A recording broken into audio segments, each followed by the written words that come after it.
Ancient Mesopotamian Temples by Kyle Lubkek for Menlo College World History Class 111, Professor Dr. Kevin Kotz.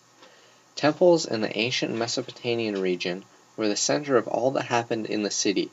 The temple and surrounding buildings, which I consider included in the temple, had many purposes, including being residences for the king and other high-ranking officials, a place to collect taxes, a place to store the goods that were collected as taxes, the place where city administrators worked, and a place of worship. Not always, but oftentimes the king's residence would be connected to the temple, as well as the residences of other high-ranking officials. Usually the wealthier, higher-up people lived nearer to the temple than the poor. The poor would rent land to live on from the king in return for protection from attackers. This is how kings got their wealth, by having large city-states under their control. A main use of the buildings surrounding the temple was to collect taxes and store them. Taxes were collected in grains that must be stored by the government. The grains were used to make bread and beer to feed the military that protected the city or city-state.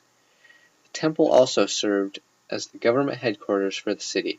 This is where leaders of the area governed from. Lastly, the temple was used as a place of worship to the gods.